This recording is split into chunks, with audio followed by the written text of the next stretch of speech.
Hello बच्चों, let's read the question. So in this question, when a forward bias is applied to an PN junction, it raise the potential barrier, reduce the majority carrier current to zero, lower the potential barrier, none of these above. ठीक है, सबसे पहले हम इसके की concept की बात करते हैं। तो देखिए यहाँ पर बोला गया है कि पीएन जंक्शन जो है वो फॉरवर्ड बायस में। ठीक है, सो फॉरवर्ड बायस में क्या होता है, देखिए फॉरवर्ड बायस की अगर हम बात करें तो एक पीएन जंक्शन बना लेते हैं सबसे पहले। तो ये हमारा पी है। ठीक है, ये हमारा पी हो गया और ये हमारा एन, हमारे फील्ड इलेक्ट्रॉन होता है ये। ठीक है, इस तरीके से ये पी हो गया, ये एन हो गया। ठीक है, अब यहाँ पर हमारे पास क्या होता है, डिप्लीशन होता है। डिप्लीशन लेयर जिसको हम बोलते हैं, ये हमारी डिप्लीशन लेयर है।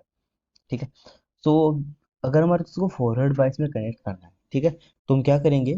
फॉरवर्ड बायस का मतलब हो गया कि जो इसका पी वाला पार्ट है, ठीक है, वो हमारा पॉजिटिव टर्मिनल से कनेक्ट होगा। ठीक है, एंड जो एन वाला पार्ट है वो नेगेटिव टर्मिनल से कनेक्ट हो जाएगा। ठीक है, ये नेगेटिव टर्मिनल टर्मिनल हमारा बोलते हैं फॉरवर्ड बायस।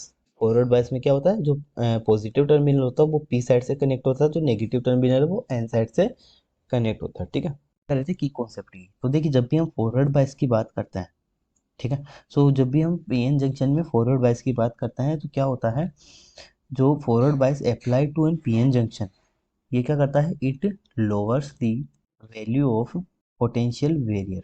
तो ये क्या करता है, जो पोटेंशियल बैरियर होता है उसको रिड्यूस कर देता है, उसको कम कर देता है। ठीक है, जब भी हम फॉरवर्ड बायस में इसको कनेक्ट करते हैं। ठीक है, फॉरवर्ड बायस का मतलब हमने देख लिया किस तरीके से कनेक्ट किया जाता है। तो जब भी हम फॉरवर्ड बायस की बात करते हैं तो ये क्या करता है, lower the value potential barrier. ठीक है, इसी कॉन्सेप्ट के ऊपर बेस है। अब देखिए पोटेंशियल यहाँ पर क्या हो गया, पोटेंशियल बैरियर यहाँ पर कम है। तो इन फॉरवर्ड बायस, देखिए फॉरवर्ड बायस में जो अप्लाइड वोल्टेज होती है हमारी, अप्लाइड वोल्टेज को अगर मैं V से डिनोट करूँ, applied voltage V of the battery mostly drop across the depletion region. ठीक है, ये जो हमारा डिप्लीशन रीजन यहाँ पर दिख रहा है, तो क्या होगा, देखिए जो पी टाइप है पॉजिटिव टर्मिनल से कनेक्टेड है, यहाँ से जो होल्स होंगे, ठीक है, ये मेजोरिटी के एरिया में होंगे, वो इस तरफ मूव करेंगे हमारे। ठीक है, और जो एन टाइप है ये नेगेटिव टर्मिनल से कनेक्टेड है, तुम्हारी बैटरी इस जो करंट फ्लो का इस डायरेक्शन में होगा, तो इलेक्ट्रॉन्स हमारे इस डायरेक्शन में फ्लो होंगे। ठीक है, तो यहाँ से दोनों के अपोजिट साइड से अगर हम देखें तो जो डिप्लीशन लेयर होगी हमारी, ठीक है, जो डिप्लीशन लेयर है ये हमारी धीरे धीरे कैसी होती जाएगी, कम होती जाएगी। ठीक है, तो क्या होगा, जो वोल्टेज होगी हमारी वो drops across the P side and N side of the PN junction is negligibly small. यानी कि यहाँ पे जो वोल्टेज ड्रॉप हो रही है वो हमारी क्या होगी, नेग्लिजिबल होगी, बहुत ही ज़्यादा कम होगी, क्योंकि यहाँ पर कोई इलेक्ट्रॉन्स नहीं है। क्यों होगा, क्योंकि the resistance of the depletion region is very high. जो रेजिस्टेंस होगा हमारा डिप्लीशन रेट का वो हमारा वेरी हाई होगा यहाँ पर। ठीक है, and as it has no free charge carriers, यहाँ पे कोई भी फ्री चार्ज कैरियर्स नहीं है, तो इसकी वजह से in forward biasing the forward voltage oppose the potential barrier. ठीक है, यानी कि इन फॉरवर्ड बाइस में क्या होता है, जो voltage oppose the potential barrier. ठीक है, तो द पोटेंशियल इसके पोटेंशियल बैरियर के अपोज करने से क्या होगा, the potential barrier height is reduced.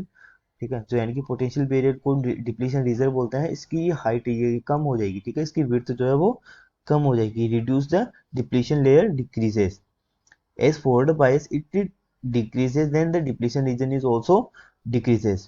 so हम कह सकते हैं कि the less number of majority charge carriers can cross the junction and hence the potential barrier increases। अब देखिए जैसे जैसे इसकी लेयर्स कम होती जाएगी, डिप्लीशन लेयर कम होती जाएगी, यानी कि यहाँ पे पोटेंशियल बैरियर हमारा रिड्यूस होता जाएगा। ठीक है, तो यहाँ से अगर हम देखें तो ये पोटेंशियल बैरियर हमारा यहाँ पर कम हो जाएगा। ठीक है, तो अगर हम देखें तो कौन सा ऑप्शन करेक्ट होगा, lower the potential barrier। Hope you understand the solution. Thank you.